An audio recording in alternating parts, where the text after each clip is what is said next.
Alright, it's my second attempt recording this video because there was a lot of stumbling over words in the first one. See if I can do that a little bit clearer this time. Let you know what I really screwed up on in a way with my first big solar build and things I wish I knew before I started building it, because I watched a lot of videos and none of them really pushed this point, and to me it's a pretty important thing. Be right back with them.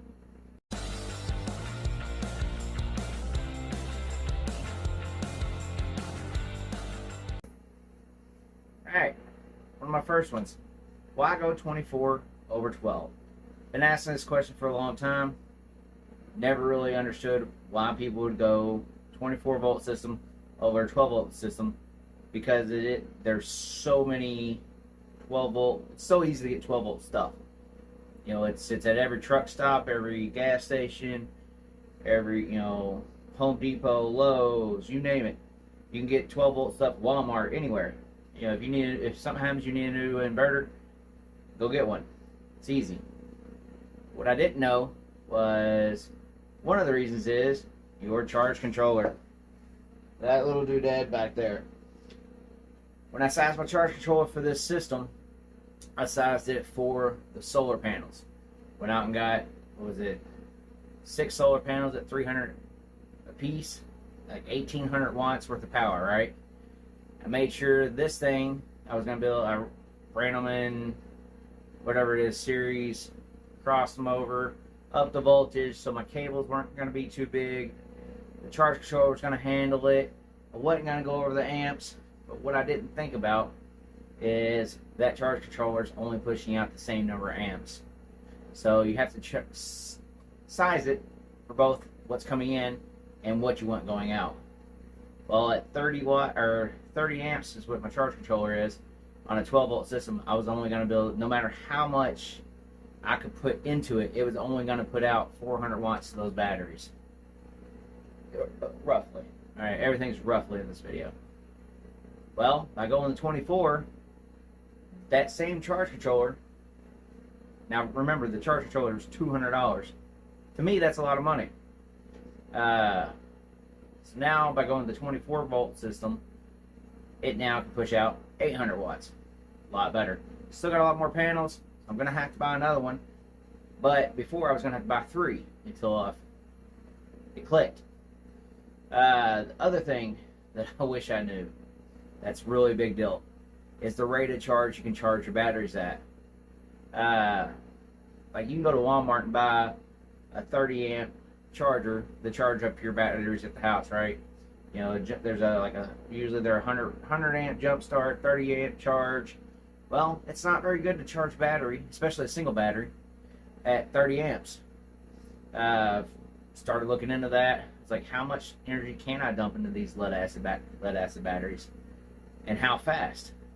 The rule of thumb that I came across was 10% of your amp hours. So if you got a 100 amp hour battery, you can charge it at around 10 amps. So now when you start putting batteries together, your amp hours go up, your rate of charge increases as well. So I've been told. If I'm wrong, somebody correct me, because that'll keep me maybe from screwing up again. But that's how I'm understanding it. So if I put 4 100 amp hour batteries together, I have 400 amp hours, I can charge them at 40 amps. Cool. So I got a 30 amp charger.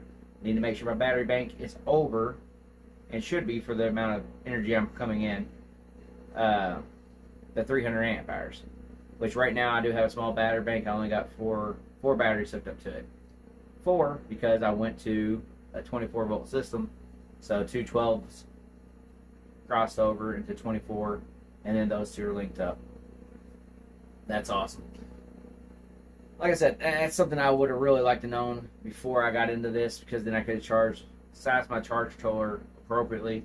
If I wanted to stay at 12 volts and just use one single charge controller on a battery bank, the charge controller is going to cost me $1,000, and that is insane for a charge controller on to me a small system, which may be an 1800 watt system, 1800 watts worth of panels maybe that's not a small system anymore. I don't know. Let me know what you think. If you think that's small, medium, large. I mean, ultra small. Started out with the Harbor Freight system. I call this maybe a medium-sized system. You know, it's not a whole house. It's nothing crazy, I don't think. But maybe it is, because when I ran some of the numbers too, I should have a battery bank with get the full potential from my panels. Since I'm doing cheap lead acid batteries, I should have at least 8 of those, and I didn't realize that at all. That's 8 of those on 3 panels, because now I'm basically going to have to do 2. I'm going to end up doing 2 small systems. So we're looking at, yeah, 16 to 20 batteries. That's a lot of batteries in a battery bank. So maybe I am getting up to the medium, large size ones. But anyways, that's just a couple of things that I really wish I'd known before I built the system. That way I could already plan for the 24 volt system. That does make more sense because that kept my charge controller cheaper. I did have to buy an inverter. That was a 24 volt inverter. The first one I bought went cheap. That was a bad idea. I'll throw a picture over here of the one I bought. It was a cheap one off Amazon, $100. As soon as I plugged it up, I got a circuit breaker that was hooked up to a computer. Fried it. Not the computer, circuit breaker. Or surge protector. Power strip, yeah. So it fried it pretty much as soon as I turned that thing on. I said, no, we're getting rid of you. So I ended up getting on a thing on MeWe. Asked around, it was a off-grid thing. Asked them, said, what is one of the best brands of inverters? So this is one of the ones that I was told about. Was it Ames Power? I went with the pure sound wave power. That way it's already a top of the line kind of thing. It is only 1,500 watts still, and I threw $300 on it. A lot more than I wanted to spend initially, especially since I already had the 12 volt inverter. But I wanted to make sure I wasn't going to fry any of my stuff. I didn't want any more of the cheap China stuff. If this thing's from China, it's expensive China stuff. I'd rather have that. So that's what we went with here. I'll throw a link down below of this one. Like I said, it was around 300 bucks. But well worth it, I think. Between that and charge controller, I'm going to need one more of each, I'd say, for my other battery bank. But that's a video for another day. I just want to let you know why I went from 12 to 24. It's the things I wish I had known before I started building this solar system. So now I got 3 panels sitting out there that they're going to be sitting there until I get a new charge controller and some more batteries. Alright, before I let you go, I'll show you over what the system looks like that I got right now. Kind of let you take a look at it. If you got any questions, leave them in the comments below. I'll show you the yep, there I go, slipping up again. Charge controller we got, my inverter, and how my little batteries are sitting right now. Be right back. Alright, there's our charge controller back there. It is Bluetooth, so I can monitor everything with the Bluetooth. You can see it's a MPPT 100/30.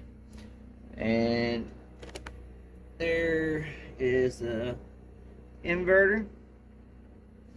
Do have 3 in the front, 1 USB, and this can be remoted out, which is kind of nice. This here, I like this because if I come in here and it's dark, this charges up whenever the power's on. When it's not, and it's got the motion lights, like one of those little emergency motion lights, night lights for the house. But yeah, it works really good. Then there's my mess of plugs. I'll just take with that plug and plug it in here when I'm running off solar. And here are Roll King batteries. Like I said, went for some cheap Marine deep cycle batteries. These things were, I believe, $60 or $70 a piece, and like a $20 cord charge. You can see we got them linked together to make them 24, and then ran in parallel the two 24 volt batteries. But there's our lead to the inverter there, and then there's one up on that part. Charger I got cross. I saw this on somebody's thing and it seemed to make sense. They said by crossing your charging and your inverter draw, it forces the entire battery bank to be used. If you don't think that's true, let me know. Sounds good to me. I'm not an electrical engineer, so I can't really say for sure. But alright, well that's my setup there. So there's that. Got the inverter stuff mounted here. I do still have some more work to do. I need to put in my, I don't know, they should have already been put in, my circuit breaker or fuses in line. This is another little thing. I picked that up at Harbor Freight. Really like that. It's a shutoff switch for, you can put it on like a car or anything like that. But I got it hooked up for the negative or the positive on the solar comes in and hooks up through it. So if I need to kill the solar power coming in to here to work on this, or if I'm out there working on it, you don't want to be plugging them up when there's a load on this side. So I can just turn that, and then the key actually removes, so no one can screw you over and turn it on. But that's pretty nice. That's it for now. Don't forget to like, share, and subscribe. I'm sure right now it's freezing cold. That's why you hear the generator running. I got solar here. The sun ain't been out for 3 days, and the panels are covered in ice. So we got a lot more of this stuff coming up when spring comes, and should be fun. I'll make some mistakes, and I'll let you know about them. That was definitely some of my big mistakes right there. Have a good one.